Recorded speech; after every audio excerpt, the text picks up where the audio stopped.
Alam ko, naghahanap kayo o nagpipili kayo kung saan kayong lugar maliligo ng inyong pamilya. At ito nga yung video ko. Nung nakaraan ay nag-viral nga ito at marami nagtatanong kung saan ito. Kaya naman, naisipan ko gawan ito ng content na kumpleto na. Kaya yan, samahan nyo ko at pupuntahan natin ito. Tara, let's go! At syempre, para mabilis matandaan kasi marami nagko-comment kung saan talaga yung nag 1 million views na sa Luisoy na vlog ko. Kasi marami nagko-comment doon. Ngayon magsisimula tayo dito sa mismong bayan ng Sipukot para makuha ninyo kung saan talaga papunta yon. Syempre, pupunta tayo doon sa Kalagbangan. Ang Kalagbangan, kung galing kang Sipukot, papunta kang Dait. Pero hindi tayo sa Dait pupunta ha. Ayun, diretso lang itong daan na ito. Para kasi marami nagko-comment saan daw. Hindi ko kayang replyan kasi yung nag-comment doon ay nasa 1,000 na comment. Kaya hindi ko naman kayang replyan pag ganun karami. Nababasa ko pero kung re-replyan ko,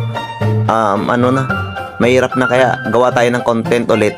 At isa ito sa palatandaan na malapit na kayo. Nakikita nyo itong mga punong kahoy na ito na medyo malilim. Ang sarap sa pakiramdam pa nagdadrive ka kasi napakalilim Tapos ayun, malilibang ka. Tapos halata na mas malapit ka na pag nakita mo itong simbahan yata ito.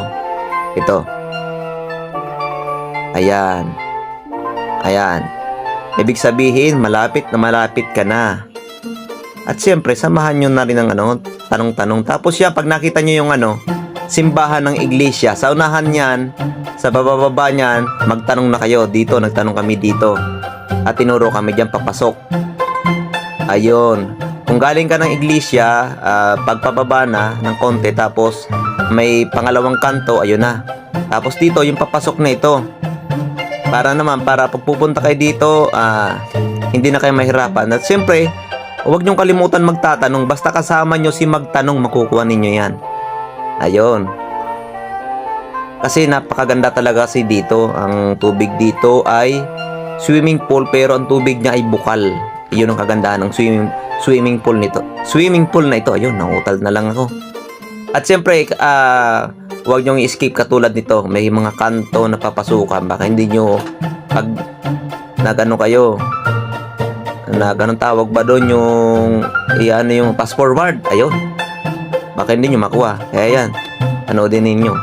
Tapos ito, yung paliko hindi ko na na-video kasi may kasalubong. Pero may doon, may araw naman. Tapos salata naman dito, ayun, may mga bato-bato.